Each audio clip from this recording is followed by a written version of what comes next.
Այս վայրը թերևս տուրիստական ամենաայցելվող վայրերից է Երևանում։ Եթե ես հենց հիմա փորձեմ պտտվել ու Սյունազարդ տաճարին դաջել իմ անունը, Սաքոյի, Անկայի ու Բաբոյի կողքին, ինձ ոչ ոք ու ոչինչ չի խանգարի։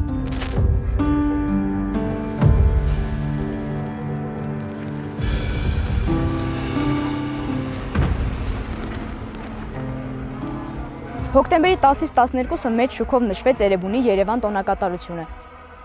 Մայրաքաղաքի 2807-ամյակը։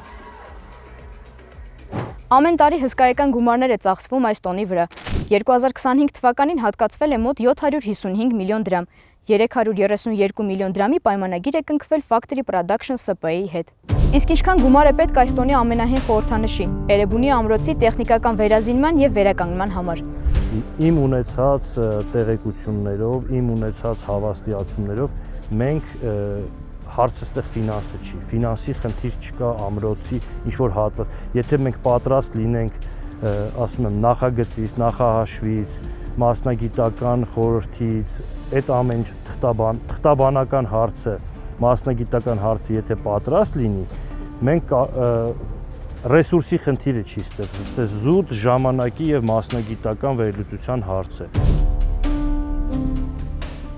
Էրեբունի պատմահնագիտական արգելոց-թանգարանի տնօրեն Կարեն Ազատյանը պաշտոնը ստանձնել է մոտ 3 ամիս առաջ։ Այս ընթացքում հասցրել է թանգարանում վերանորոգման աշխատանքներ իրականացնել եւ լուծել ամրոցում ոռոգման ջրի խնդիրը։ Տեղյակ է նաեւ մյուս խնդիրներից։ Ամրոցի որոշ պատեր քայքայված են, որոշների վրա կան մեծ ճաքեր եւ դժվար է կռահել, մինչեւ երբ կդիմանան այս պատերը։ Էրեբունի ամրոցն անմխիթար վիճակում է։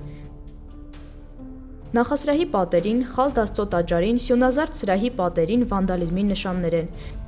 Սիրո խոստովանություններ, հրաժեշտի խոսքեր եւ մարդկանց անուններ։ Ամբողջական ամրոցը հսկայական գումարներ է պետք, բավական մեծ, մի քանի միլիոն դոլարից սկսած։ Կոնկրետ չեմ կարող ասել, ես պարզապես ասում եմ այն փորձը, որ ունեցել են տարբեր երկրներում նմանատիպ հնավայրեր վերականգնելու, կոնսերվացնելու համար,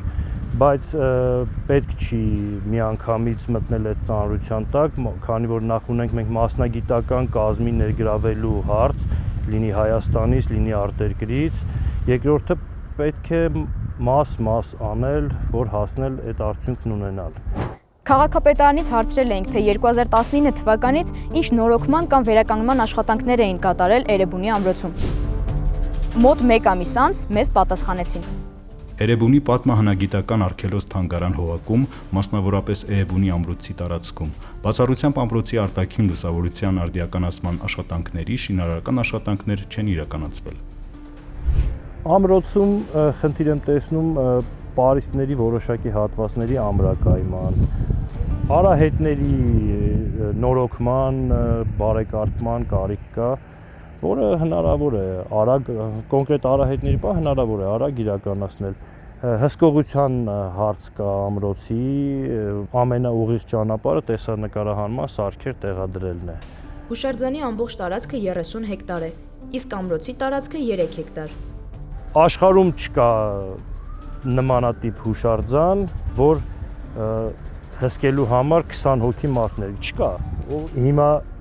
եթե ես ուզենամ տեսախցիկներ տեղադրել, ելը գնալու է այդ գործընթացը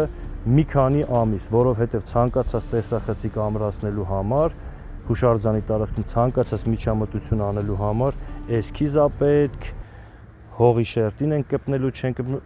թղթաբանական, մասնագիտական լուրջ խնդիր, ֆինանսը չի հարցը։ Պետքա գործընթացը պարզապես մի օր սկսել։ Ամրոցի տարածքում մի քանի բնօրինակ սեպագիր արձանագրություն կա, այդ թվում Երևան քաղաքի ծննդյան վկայականը։ Ունենք 3 օրիգինալ ծննդյան վկայական սեպագիր արձանագրություն, որից մեկը դուք տեսնում եք հիմա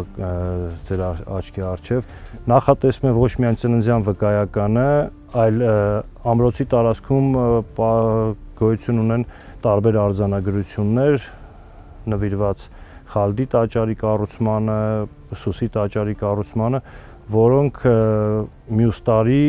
նախատեսվում է նախագծային աշխատանքներ իրականացնել, հնարավորության դեպքում նաև վերցնենք ծածկի կամ պահպանական կանխարգելիչ միջոցառումներ իրականացնենք,